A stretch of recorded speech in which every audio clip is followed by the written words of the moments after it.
You did it! Seriously, congratulations. After decades of payments, you finally paid off your house.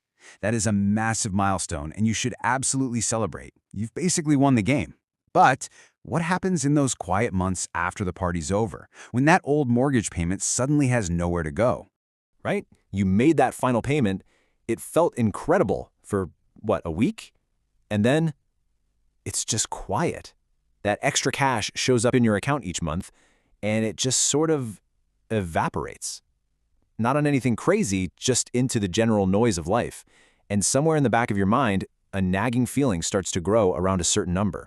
And this is that number. For the typical amount of time between paying off a mortgage and finally retiring, that freed-up payment, well, it could grow to over $600,000. That is a life-changing amount of money. So let's dive into exactly how you can make sure it actually becomes yours. So here's the bottom line. You are standing at a fork in the road, and it's a big one. One path takes that money and turns it into a secure, genuinely comfortable retirement. The other path, well, it just lets it dissolve, one small, seemingly harmless decision at a time. This isn't about being reckless. It's about making a single, deliberate choice right now. This brings us to what we can call the post-payoff paradox. It's this strange reality that the exact moment you achieve this huge financial victory is also the exact moment you are most at risk of a huge, silent financial loss. It's a trap, and believe me, even the smartest, most disciplined people fall right into it. Okay, let's make this real.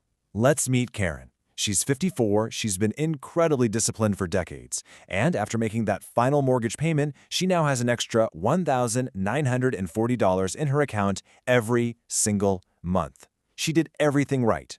But this is exactly where the story can take a very wrong turn.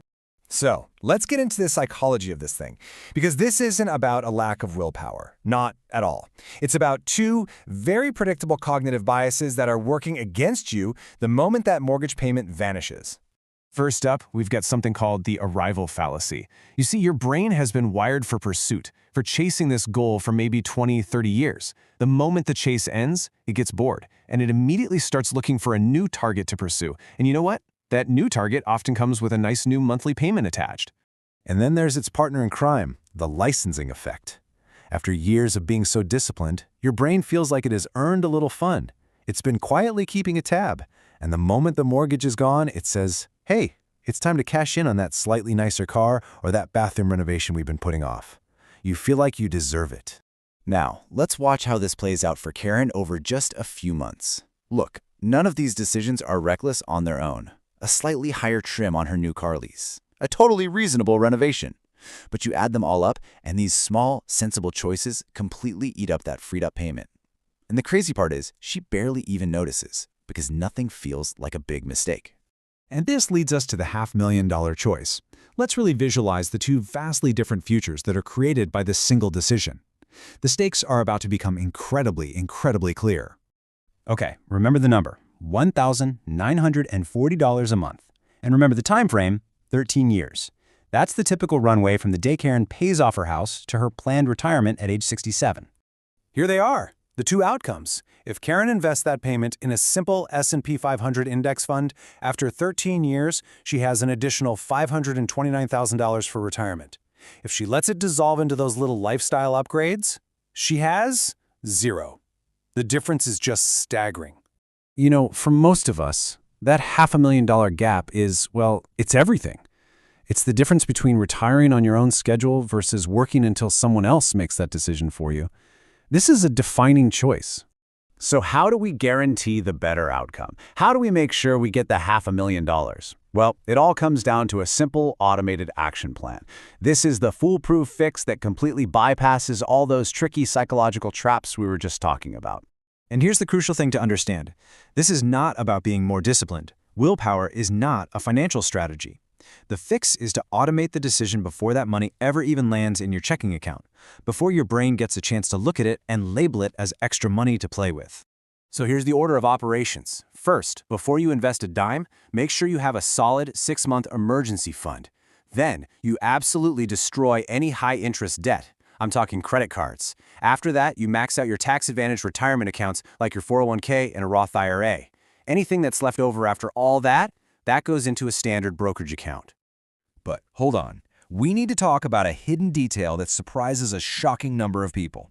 For decades, your lender paid your property taxes and your homeowner's insurance for you through something called an escrow account. Well, guess what? That service is now gone. You're on your own.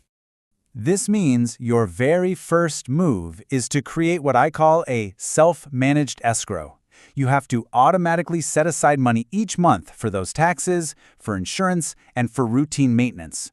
So for Karen, her $1,900 of freed-up cash is actually more like $1,200 of genuinely available money. Big difference. Now here's a huge opportunity that so many people miss. If you're 50 or older, the IRS lets you make catch-up contributions to your 401k. So instead of the standard limit, Karen can actually sock away thousands more every single year, tax-deferred. This is a massive advantage she can now finally afford to use. Okay, and a final critical warning. Please do not use your home equity to invest. Taking out a loan, a HELOC, against your paid-off house to chase market returns is incredibly risky.